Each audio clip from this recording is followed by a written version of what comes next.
আসসালামু আলাইকুম। আমরা জাস্ট একটি টেকনিক মাথায় রেখে যেকোনো ধরনের আবৃত দশমিক ভগ্নাংশকে সাধারণ ভগ্নাংশে রূপান্তর করতে পারি। তো এখন টেকনিকটা হচ্ছে আমরা এই উদাহরণের মাধ্যমে টেকনিকটা ফলো করি। ধরুন এখানে দেওয়া আছে 2.35 এর উপরে পৌনঃপুনিককে সাধারণ ভগ্নাংশে রূপান্তর করতে হবে। তো এখন আমরা কি করব? সাধারণ ভগ্নাংশে রূপান্তর করতে হলে উপরে লব থাকে, নিচে একটা হর থাকে।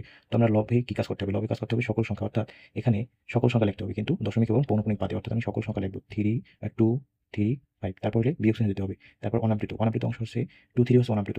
অর্থাৎ এদের উপরে কোনো পৌনঃপুনিক নেই। তো এটা হচ্ছে অনাবৃত। এটা 2, 3। তারপর বলছে কি দশমিকের পর আবৃতর জন্য 9। অর্থাৎ দশমিকের পর যে কয়টা সংখ্যা আবৃত থাকবে প্রত্যেকটা সংখ্যার জন্য এক একটা করে 9 হবে। অর্থাৎ দশমিকের পর একটি সংখ্যার উপরে পৌনঃপুনিক। এজন্য আমরা একটি 9 দিলাম।